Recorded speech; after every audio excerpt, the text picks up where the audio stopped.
Bienvenidos a todos a un nuevo video de Imbro 55. En el video de hoy hablaremos sobre contracción muscular desde un punto de vista fisiológico. Cuando nos hablan de músculos, se nos viene a la cabeza generalmente el músculo esquelético. Este es un tipo de músculo voluntario a través del cual hacemos cosas como caminar, correr, levantar cosas o hacer ejercicio. Y este es el que generalmente todo el mundo conoce. Pero en el cuerpo hay otro tipo de músculo que se llama el músculo liso y es mucho menos visible. Este músculo se encuentra en órganos como el intestino, la vejiga, el útero, las vías respiratorias y los vasos sanguíneos. Y este funciona de forma involuntaria a través de nuestro sistema nervioso autónomo y es el encargado de realizar procesos muy importantes como mover la comida a través del tracto digestivo, contraer los bronquios o regular la presión arterial. Y aunque ambos producen la misma contracción, lo hacen de manera diferente, ya que sus mecanismos son diferentes y su arquitectura también es diferente. Por eso en este video les vamos a hacer una comparación entre el músculo liso y el músculo esquelético, fijándonos más que todo en su arquitectura, su mecanismo de contracción y su eficiencia energética. Si se observan estas imágenes, se puede notar una diferencia muy clara. El músculo esquelético tiene estriaciones, es decir, bandas claras y oscuras que corresponden a la organización de sus unidades contráctiles que se llaman sarcómeros. El sarcómero es la unidad básica de contracción y se organiza de manera muy precisa con los filamentos de actina y miosina. Esta organización permite las contracciones rápidas y coordinadas. En cambio, el músculo liso no tiene estriaciones porque sus filamentos no están organizados en sarcómeros. Las células del músculo liso son fusiformes, es decir, que están alargadas y se estrechan en los extremos. Pero, a diferencia del músculo estriado que tiene discos Z, el músculo liso tiene unas estructuras llamadas cuerpos densos, que estos funcionan como puntos de anclaje para los filamentos de actina y cumplen una función similar a los discos Z. Cuando las células se contraen, la fuerza generada por la interacción entre actina y miosina se transmite a través de estos cuerpos densos.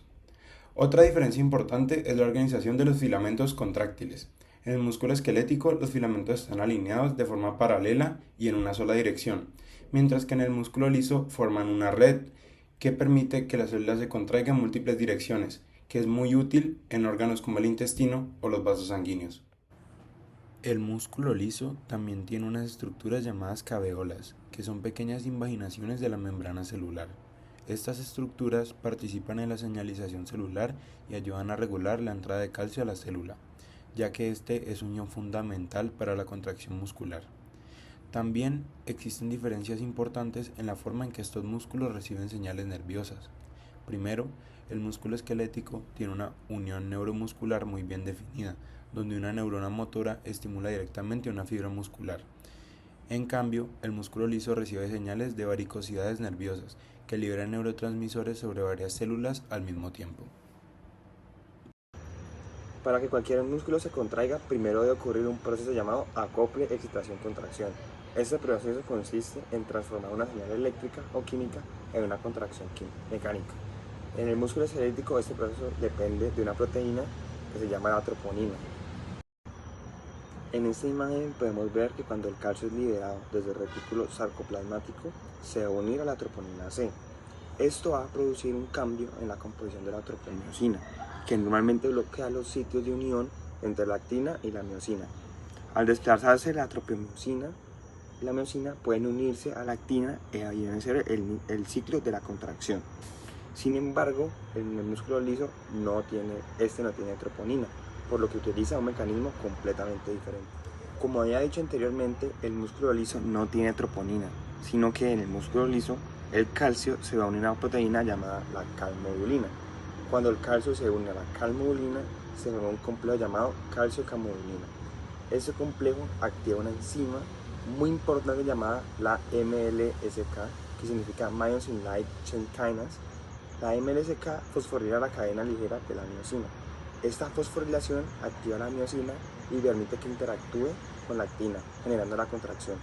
Eso significa que en el músculo liso la contracción está regulada principalmente a nivel de la miosina, mientras que en el músculo esquelético la regulación ocurre principalmente a nivel de la actina. Otra diferencia importante es el origen del calcio. En el músculo esquelético, por ejemplo, el calcio proviene principalmente del retículo sarcoplasmático. En cambio, en el músculo liso, el calcio puede provenir de dos fuentes. Uno, el retículo sarcoplasmático o el espacio extracelular. El calcio puede entrar a la célula a través de canales de calcio presentes en la membrana celular. Esto hace que la contracción del músculo liso sea generalmente más lenta, pero también más sostenida. Una de las características más interesantes del músculo liso es su gran eficiencia energética. A diferencia del músculo esquelético, el músculo liso puede mantener contracciones durante largos periodos de tiempo, utilizando muy poca energía. Bueno, ahora vamos a hablar del latch state. Bueno, esto se debe a un mecanismo conocido como estado de cerrojo o latch state. En este estado, algunos puentes entre actina y miosina permanecen unidos durante largos periodos, incluso cuando disminuyen la actividad enzimática. Esto permite mantener tensión muscular con un consumo mínimo de ATP. Podemos imaginarlo como un cerrojo que mantiene una puerta cerrada sin necesidad de seguir empujándola constantemente. Bueno, ahora vamos a hablar de la comparación energía músculo liso versus esquelético. Bueno, gracias a este mecanismo, órganos como los vasos sanguíneos, los esfínteres y el intestino, pueden mantenerse contraídos durante largos periodos sin fatigarse.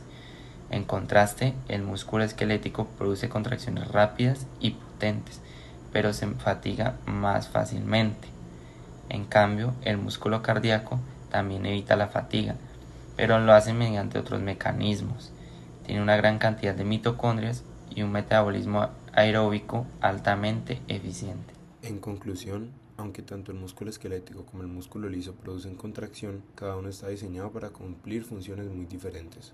El músculo esquelético tiene una estructura altamente organizada en sarcómeros, utiliza troponina para regular la interacción entre actina y miosina y está especializado en producir contracciones rápidas, precisas y potentes que permiten el movimiento voluntario. Por otro lado, el músculo liso carece de sarcómeros, utiliza el sistema calmodulina-MLCK para activar la miosina y puede mantener contracciones prolongadas gracias al mecanismo de latch state, consumiendo muy poca energía. Desde una perspectiva fisiológica y evolutiva, esta diferencia tiene mucho sentido. El músculo esquelético está optimizado para velocidad y fuerza, permitiéndonos interactuar con el entorno, mientras que el músculo liso está optimizado para eficiencia y duración, permitiendo que órganos internos funcionen de manera constante sin fatigarse.